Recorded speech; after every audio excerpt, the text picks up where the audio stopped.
श्री स्वामी समर्थ ब्रह्मांड नायक या चॅनलमध्ये तुमचं पुन्हा एकदा नवीन व्हिडिओमध्ये खूप मनापासून स्वागत आहे.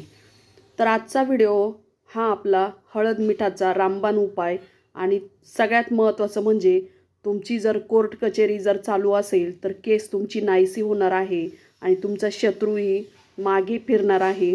कारण आजचा व्हिडिओ खूप महत्त्वाचा असणार आहे. तो साधा व्हिडिओ नसून आज मी तुम्हाला असा उपाय सांगणार आहे जो तुमच्या आयुष्यातील परिस्थिती बदलू शकतो, दिशा बदलू शकतो आणि सर्वात महत्त्वाचं म्हणजे तुमच्यावर चाललेले अदृश्य आघात थांबवू शकतो. आता आयुष्यात असा काळ येतो की आपल्याला असं वाटतं की आपण काहीतरी चुकीचं करत नाही तरीही काम बिघडतं. आपण मेहनत करतोय पण यश होत नाही. कोर्ट केस लांबतीये, व्यवसायात नुकसान होतंय, नोकरी धोक्यात येते, घरात अचानक भांडणं आणि सगळ्यात भयंकर म्हणजे आपल्याला जाणवतं की कुणीतरी आपल्याला मुद्दाम अडवत आहे किंवा त्रास देत आहे. कधी समोरून विरोध होतो पण कधी पाठीमागून वार होतो. काही लोक चेहऱ्यावर गोड बोलतात पण मनात हेवा आणि स्पर्धा ठेवतात. तुमचा आनंद त्यांना सहन होत नाही, तुमची प्रगती त्यांना खटकते आणि मगच ते विविध मार्गाने अडथळे निर्माण करतात. जर तुम्हालाही असं वाटत असेल की तुमच्यावर गुप्त शत्रू काम करत आहे तर आजच तुमच्यासाठी हा व्हिडिओ असणार आहे. त्यासाठी हा उपाय तुम्हाला करायचा आहे. हा उपाय करण्यासाठी तुम्हाला कुठेही बाहेर जाण्याची गरज नाही. महागड्या वस्तू नाहीत, कोणताही तांत्रिक प्रयोग नाही किंवा फक्त तुमच्या स्वयंपाकघरातीलच 2 गोष्टी तुम्हाला लागणार आहेत. तर सगळ्यात महत्त्वाचं म्हणजे हळद आणि मीठ. तर हळद आणि मीठ आपण रोज वापरतो पण त्यांची ऊर्जा आपण कधी समजूनच घेतलेली नसते. हळद ही गुरूचा कारक मानली जाते, ती पवित्रतेचं प्रतीक आहे. म्हणूनच प्रत्येक शुभ कार्य हळदीने सुरू होतं. लग्न असो, व्रत असो किंवा पूजा असो, हळद असतेच कारण ती सकारात्मक ऊर्जा आकर्षित करते. असं म्हटलं जातं मीठ मिठामध्ये शोषण करण्याची क्षमता आहे. वास्तुशास्त्रात सांगितलं आहे की मीठ नकारात्मक ऊर्जा शोषून घेतं. म्हणून काही लोक न घरामध्ये मीठ ठेवतात. काही जण अंघोळीच्या पाण्यात मीठ टाकतात कारण ते वातावरण जडपणा कमी करतं. आता विचार करा, एकीकडे शुद्ध करणारी हळद तर दुसरीकडे नकारात्मक शोषून घेणारे मीठ, दोन्ही एकत्र आले तर काय होईल? ही क्रिया फक्त मसाल्याची नाही, ही एक प्रतिकात्मक ऊर्जा प्रक्रिया आहे जी तुमच्या मनाला सांगते आता पुरे झाले, आता संरक्षण हवं. हळद मीठ हे उपायाचा वास्तू आणि शास्त्रीय आधार आहे. आता थोडं हळद मीठ हा इतका का प्रभावी आहे हे समजून घेऊया. वास्तुशास्त्रात हळदीला हरिद्रा म्हणतात, जी सूर्याची किरणं आकर्षित करते आणि नकारात्मक वायू जसं दक्षिण दिशेतील यम वायू शांत करते. आता दक्षिण दिशा शत्रू आणि कायदेशीर अडचणीवर जोडली जाते. म्हणूनच आम्ही चेहरा दक्षिणेकडे ठेवतो. मीठ मात्र सौर ऊर्जा शोषक आहेत. ते हायग्रोस्कोपिक असल्यामुळे वायूमधील आर्द्रता आणि जड ऊर्जा शोषून घेत असते. आता घरातील टेन्शन कमी करते. आधुनिक विज्ञान सांगतं की मिठातील सोडियम क्लोराईड विद्युत चुंबकीय क्षेत्र बदलतं, ज्यामुळे तणाव कमी होतो. पण हे फक्त वास्तू नाही तर स्वामी समर्थ महाराजांच्या शिकवणीत सुद्धा नामस्मरण आणि शुद्ध हेतू यावर भर आहे. स्वामी सांगतात, मन शुद्ध असेल तर शत्रू स्वतःच मिटतो. हा उपाय त्यातीच प्रतीक आहे. आता हळद गुरु समर्थांचं प्रतीक आहे. मीठ नकारात्मकतेचं शोषण करतं.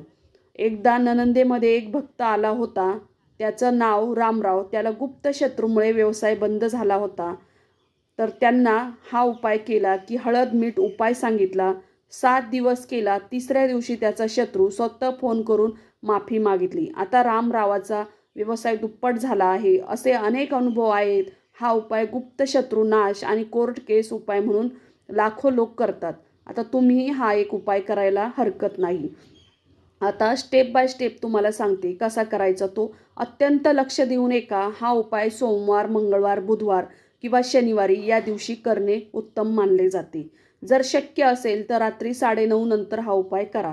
कारण त्यावेळी वातावरण शांत असतं, मन एकाग्र होतं, ऊर्जा स्थिर असते. जर रात्री शक्य नसेल तर सूर्योदयानंतर सकाळीही तुम्ही करू शकतात. पण अट एकच आहे, कोणी तुम्हाला मध्ये अडवू नये. पूर्ण एकांत हवा किंवा आता साहित्य घ्यायचं आहे. तर 1 चमचा हळद, 1 चमचा साधं पांढरं मीठ घ्यायचं, रोज जे वापरतो तेच.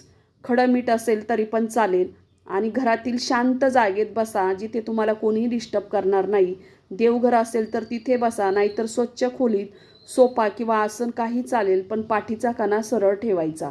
महत्त्वाची गोष्ट म्हणजे तुमचा चेहरा दक्षिण दिशेला असावा, कारण तंत्रशास्त्रात दक्षिण दिशा शत्रुनाशासाठी प्रभावी मानली जाते. आता उजव्या हातात हळद आणि मीठ एकत्र घ्या, डोळे बंद करा. ज्याने तुम्हाला सर्वाधिक त्रास दिला आहे त्याचा चेहरा मनात आणा. त्याचं नाव 108 वेळा मनात म्हणा. जर नाव माहीत नसेल तर सर्व शत्रुनाश हा शब्द 108 वेळा म्हणा. आता जप करताना फक्त शब्द म्हणू नका, भावना जोडा. जेव्हा तुमच्यावर अन्याय झाला होता त्यावेळी आठवा. जेव्हा तुमचं काम बिघडत होतं तेव्हा तुमचा अपमान झाला होता, ती वेदना आठवायची आणि मनात ठाम ठेवा, हे सर्व नकारात्मक आता संपणार आहे. 108 वेळा पूर्ण झाल्यानंतर उठून थेट वॉश बेसिनमध्ये किंवा नळाजवळ जा आणि हातातील मिश्रण डोक्यावरून 7 वेळा फिरवा. जसं आपण लहान मुलांची नजर काढतो तसं घड्याळाच्या दिशेने फिरवा. प्रत्येक वेळी मनात म्हणा, माझ्यावरती सर्व वाईट ऊर्जा दूर हो. 7 वेळा पूर्ण झाल्यानंतर नळ चालू करा आणि ते मिश्रण वाहत्या पाण्यात सोडून द्या. जसं त्या पाण्यात वाहून जातं तसं तुमच्यावरची प्रभावही वाहून जात असतो. असं स्पष्ट चित्र मनात तयार करा आणि मोठ्याने म्हणा, शत्रूचा नाश हो, माझं संरक्षण हो. यानंतर मागे वळून पाहू नका. सरळ हात धुवा आणि तुमच्या खोलीत जा. त्या रात्री शुद्धता पाळा, शक्यतो ब्रह्मचार्य पाळा, कारण ऊर्जा प्रक्रियेमध्ये शुद्धता महत्त्वाची असते. हा उपाय कुणालाही आधी सांगू नका, गुप्त ठेवा. शास्त्रात सांगितलं आहे, गुप्त उपायाचं फळ लवकर मिळतं. परिणाम कधी दिसतील आणि सावधानता. आता तुम्हाला प्रश्न पडेल, परिणाम कधी दिसतील? तर काही लोकांना 3 दिवसात फरक जाणवतो, तर काहींना 7 दिवसात, तर काहींना 21 दिवसात. पण बदल आधी मनात होतो. तुम्हाला हलकं वाटू लागेल, भीती कमी होईल, आत्मविश्वास वाढेल. जो शत्रू कट रचत होता तो अचानक शांत होईल, स्वतःच्या अडचणीत अडकू शकतो, तुमच्याकडे लक्ष देणं कमी करेल, घरातील वातावरण शांत होईल आणि भांडणं कमी होतील, रखडलेलं कामही पुढे सरकल. हा जर उपाय कुणाचं वाईट व्हावं म्हणून करू नका. हा उपाय फक्त तुमचं जे वाईट करतं त्यांच्यासाठीच करा, कारण हा संरक्षणासाठी आहे, सुडासाठी नाही. जर कोर्ट केस असेल तर कायदेशीर प्रक्रिया सुरू ठेवा. हा उपाय मानसिक आणि आध्यात्मिक आधार आहे. आणि शेवटी श्रद्धा. श्रद्धेपेक्षा मोठी शक्ती नाही. शंका ठेवून उपाय केला तर परिणाम कमी होतात. पूर्ण विश्वासाने करा. आजपासून सुरुवात करा, 7 दिवस करा आणि मग तुमचा अनुभव मला कमेंटमध्ये नक्की सांगा. आज आपण हळद आणि मिठाचा जो उपाय समजून घेतला तो फक्त एक साधा घरगुती प्रयोग नाही, तर तो श्रद्धा, सकारात्मक ऊर्जा आणि आत्मविश्वास यांचा संगम आहे. कोणताही उपाय तेव्हाच काम करतो जेव्हा आपल्या मनात विश्वास असतो. भीतीने नाही, तर शंकेने नाही, तर पूर्ण श्रद्धेने हा उपाय करा. गुप्त शत्रू असो, कोर्ट कचेरी असो किंवा आर्थिक अडचणी असो, सर्वात आधी मन मजबूत करा, कारण मजबूत मनासमोर कोणतीही नकारात्मक शक्ती टिकत नाही. हा उपाय करताना नेहमी सकारात्मक विचार ठेवा. कुणाचं वाईट होऊ नये म्हणून नाही, तर आपल्या जीवनात चांगलं यावं म्हणून प्रार्थना करा. देव नेहमी न्यायाच्या बाजूने असतो. तुमचं मन स्वच्छ असेल, तर हेतू शुद्ध असेल, तर परिणाम नक्की दिसतील. आजपासून हा दिवस 7 दिवस हा तुमचा उपाय करून बघा आणि आलेला अनुभव मला नक्कीच सांगा. श्री स्वामी समर्थ.